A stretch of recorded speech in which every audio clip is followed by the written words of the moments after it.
নমস্কাৰ এই মুহূৰ্তত আহি পৰিছে ৰাজ্যখনৰ বাবে ৰাতিপুৱাৰ কেইবাটাও বিগ ব্ৰেকিং নিউজ। আজি হৈছে 15 জুলাই। অসমৰ লগতে ভাৰতৰ বিভিন্ন প্ৰান্তৰ পৰা ৰাতিপুৱাৰ কেইবাটাও খবৰ যুগুতোৱা হৈছে। এই মুহূৰ্তত জনাই আছো এটা গুৰুত্বপূৰ্ণ খবৰ। বিজেপিৰ হিন্দুত্বৰ ৰাজনীতি এবাৰ শেষ হৈছে। এইবাৰ জনতাই বিচাৰিছে, জনতাৰ জয় হৈছে, ইণ্ডিয়াৰ জয় হৈছে। এটা বিগ আপডেট এই মুহূৰ্তত লৈ অহাৰ চেষ্টা কৰিছে। এবাৰ উপ নিৰ্বাচনৰ ফলাফলৰ পাছতেই বিজেপিক তুলা ধুনা দিছে সাংসদ গৌৰৱ গগৈয়ে। জনাই আছো এটা গুৰুত্বপূৰ্ণ খবৰ। উপ নিৰ্বাচনৰ ফলাফল ঘোষণা হোৱাৰ পাছতেই তুলা ধুনা গৌৰৱ গগৈ। দেশত বিজেপিৰ হিন্দুত্বৰ ৰাজনীতি শেষ হৈছে। মন্তব্য গৌৰৱ গগৈ। সিমানেই নহয়, অযোধ্যাৰ পাছতে বদ্ৰীনাথত ৰাইজে বিদায় দিছে বিজেপিক। এই মন্তব্য কৰিছে গৌৰৱ গগৈয়ে। এক প্ৰকাৰৰ তুলা ধুনা দিছে বিজেপি চৰকাৰখনক। অযোধ্যাৰ পাছতে বদ্ৰীনাথত ৰাইজে বিদায় দিছে বিজেপিক। হিন্দুত্বৰ নামত অপপ্ৰচাৰ চলোৱা বিজেপিক শিক্ষা দিছে দেশৰ জনতাই। ভয় আৰু অপপ্ৰচাৰ ৰাজনীতিত বিফল হৈছে বিজেপি। ৰাহুল গান্ধীৰ মন্তব্যক অপপ্ৰচাৰ কৰিছিল বিজেপিয়ে। এবাৰ খৰব হৈ পৰিছে ৰাহুল গান্ধী আৰু তাৰ প্ৰত্যুত্তৰত উপ নিৰ্বাচনত পালে মোদী চৰকাৰে। তাৰ প্ৰত্যুত্তৰ পাইছে এবাৰ উপ নিৰ্বাচনত। বিজেপিয়ে চলোৱা অপপ্ৰচাৰ প্ৰত্যাখ্যান কৰিছে জনতাই। বিজেপিয়ে হিন্দুত্ববাদী আৰু প্ৰকৃত হিন্দুত্ববাদীৰ মাজত এয়াই পাৰ্থক্য। ধৰ্মৰ নামত ৰাজনীতি কৰা বন্ধ কৰক এইখন বিজেপি চৰকাৰে, নহলে বিজেপিয়ে আৰু ফল ভুগিব লাগিব আগন্তুক দিনত। এই ভৱিষ্যতবাণী দিছে ৰাহুল গান্ধীয়ে। সিমানেই নহয়, বদ্ৰীনাথ দখলৰ পাছতেই সাংসদ গৌৰৱ গগৈৰ প্ৰত্যুত্তৰ এবাৰ বিজেপিক। উপ নিৰ্বাচনৰ ফলাফলৰ পাছতে বিজেপিয়ে ভুগিছে নিজৰ কৰ্মৰ ফল। এক প্ৰকাৰ তুলা ধুনা দিছে গৌৰৱ গগৈয়ে। আন এক খবৰ হৈছে এইবাৰ বিতৰ্কিত এজন শিক্ষক ভিক্টৰ দাসক অৱশেষত গ্ৰেপ্তাৰ কৰা হৈছে। সামাজিক মাধ্যমত সদা চৰ্চিত হৈ থকা এগৰাকী ভিক্টৰ দাসক অৱশেষত আৰক্ষীয়ে গ্ৰেপ্তাৰ কৰিছে। বিগ আপডেট এই মুহূৰ্তত লৈ অহাৰ চেষ্টা কৰিছো। বিতৰ্কিত শিক্ষক ভিক্টৰ দাসক গ্ৰেপ্তাৰ কৰিছে কামৰূপ জিলা আৰক্ষীয়ে। বিতৰ্কিত শিক্ষক ভিক্টৰ দাসক গ্ৰেপ্তাৰ কৰিছে কামৰূপ জিলা আৰক্ষীয়ে। নিশা নিজ বাসগৃহৰ পৰা গ্ৰেপ্তাৰ কৰিছে দদৰা আৰক্ষীয়ে। সামাজিক মাধ্যম যোগে সদা চৰ্চিত হৈ থকা এগৰাকী শিক্ষকক অৱশেষত আৰক্ষীয়ে গ্ৰেপ্তাৰ কৰিছে। বৃহৎ নিৰাপত্তা বাহিনীক লৈ আৰক্ষীয়ে গ্ৰেপ্তাৰ কৰিছে মাতাল ভিক্টৰ দাসক। ৰাজপথত অৰ্ধ উলংগ হৈ ভিক্টৰ দাসে নৃত্য কৰিছিল। ৰাজপথত বাহন আগচি ধৰি আৰোহীক মাৰপিট কৰাৰ লগতে বাহন ক্ষতিসাধন কৰাৰ গুৰুতৰ অভিযোগ উত্থাপন হৈছে এগৰাকী শিক্ষক ভিক্টৰ দাসৰ বিৰুদ্ধে। ভাঙি চুৰমাৰ কৰিছে এগৰাকী কিশোৰ ঠাকুৰীয়া নামৰ এগৰাকী লোকৰ বাহন আৰু তাৰ পিছতেই ভিক্টৰ দাসক অৱশেষত গ্ৰেপ্তাৰ কৰা হৈছে। অভিযান চলাবলৈ যোৱা দদৰা আৰক্ষী চকীৰ আইচি অৰ্জুন তালুকদাৰক আক্ৰমণ কৰাৰ অভিযোগ ভিক্টৰ দাসৰ বিৰুদ্ধে। দদৰাস্থিত বাসগৃহৰ পৰা গ্ৰেপ্তাৰ কৰা হৈছে ভিক্টৰ দাসক। পৰৱৰ্তী গুৰুত্বপূৰ্ণ খবৰ হৈছে পুনৰ খৰব অখিল গগৈ। বিজেপি চৰকাৰক সততে কঠোৰ সমালোচনা সেইগৰাকী অখিল গগৈয়ে পুনৰবাৰ কয় যে ২৬ৰ পূৰ্বে খালী হৈ পৰিব বিজেপি। এই ভৱিষ্যতবাণী অখিল গগৈ। ২০২৬ৰ পূৰ্বে খালী হ'ব অসম বিজেপি। জুলাই মাহৰ শেষলৈ বহু বিজেপি অগপ নেতাই যোগ দিব ৰাইজৰ দলত। এক প্ৰকাৰৰ ফাট মেলিছে বিজেপিৰ ভিতৰ চৰাত। ৰাইজৰ দলৰ সৈতে যোগাযোগ কৰিছে ইতিমধ্যে নেতা কৰ্মীসকলে।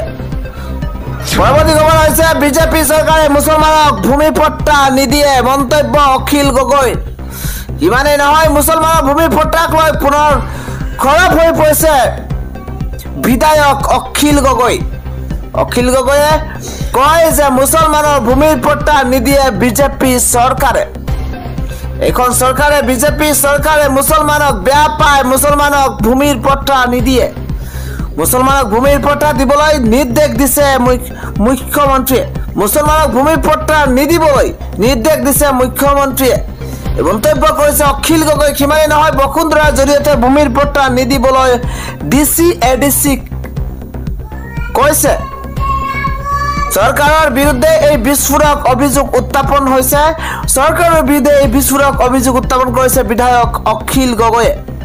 সৰকাৰেৰ বিৰুদ্ধে বিস্ফোৰক অভিযোগ শিৱসাগৰতো মুছলমান লোক ভূমি পট্টাৰ পৰা বঞ্চিত হোৱাৰ অভিযোগ উত্থাপন কৰিছে বিধায়ক অখিল গগৈয়ে সাম্প্ৰদায়িক সৰকাৰখনে খিলঞ্জীয়া মুছলমানকো বঞ্চিত কৰাৰ গুৰুতৰ অভিযোগ উত্থাপন হৈছে দক্ষিণ কামৰূপৰ খুনতলিত উপস্থিত হৈ এদৰ অখিল গগৈৰ তৰফৰ পৰা মন্তব্য কৰা হৈছে পৰৱৰ্তী আন এক ব্ৰেকিং নিউজ হৈছে কংগ্ৰেছক যোগ দিব দুই বিজেপি আৰু অগপৰ প্ৰাক্তন বিধায়কে দুইগৰাকীকৈ বিধায়কে এবাৰ কংগ্ৰেছত যোগদান কৰিব এবাৰ বিজেপিৰ ভিতৰ চৰাত হৈছে কি ইজনৰ পিছত কিজনকৈ বিধায়কে এবাৰ বিজেপি দল ত্যাগ কৰিছে আৰু যোগ দিছে কংগ্ৰেছ দলত পুনৰবাৰ কংগ্ৰেছত যোগ দিবলৈ দুই বিজেপি আৰু অগপৰ প্ৰাক্তন বিধায়কে যোগ দিয়াৰ সিদ্ধান্ত গ্ৰহণ কৰিছে ৰাজ্যৰ ৰাজনীতিৰ বাবে এটা ডাঙৰ খবৰ অগপৰ বিজেপি এৰি দুই প্ৰাক্তন বিধায়কে যোগ দিব কংগ্ৰেছত কিন্তু হিলাল কমিটিক সাক্ষাৎ কৰিবলৈ দিল্লীৰ ৰাওনা হৈছে দুই প্ৰাক্তন বিধায়ক শীঘ্ৰেই কংগ্ৰেছক যোগ দিব অগপৰ প্ৰাক্তন বিধায়ক সত্যব্ৰত কলিতাই এআইচিচিৰ সাধাৰণ সম্পাদক জিতেন্দ্ৰ সিঙক সাক্ষাতৰ বাবে দিল্লীলৈ ৰাওনা সত্যব্ৰত কলিতাৰ সৈতে দিল্লীলৈ ৰাওনা হৈছে বিজেপিৰ এগৰাকী প্ৰাক্তন বিধায়ক কংগ্ৰেছত যোগদান কৰাৰ পূৰ্ণ সম্ভাৱনা দুইগৰাকী প্ৰাক্তন বিধায়কৰ ৰাজ্যৰ ৰাজনীতিৰ বাবে এয়া এক ডাঙৰ খবৰ ৰাতিপুৱাৰ পৰৱৰ্তী আন এক ব্ৰেকিং নিউজ হৈছে ৰাজ্যবাসীয়ে সকাহ লাভ কৰিছে উৎকট গৰমৰ মাজতে ৰাজ্যত এজাক বৰষুণৰ পাছতে এতিয়া অলপ হলেও গৰমৰ মাত্ৰা কমিছে ৰাজ্যবাসী সকাহ লাভ কৰিছে অত্যাধিক গৰমৰ মাজতে এবাৰ স্বস্তিৰ নিশ্বাস পেলাইছে ৰাজ্যবাসীয়ে তাৰ মাজতে আন এটা খবৰ আহিছে যে আঞ্চলিক বতৰ বিজ্ঞান কেন্দ্ৰৰ তৰফৰ পৰা আজিৰ পৰা হাই এলাৰ্ট জাৰি কৰা হৈছে আমি জনাই আছো সেই খবৰটো কিয়নো প্ৰচণ্ড বৰষুণত স্তব্ধ হৈ পৰিছে জনজীৱন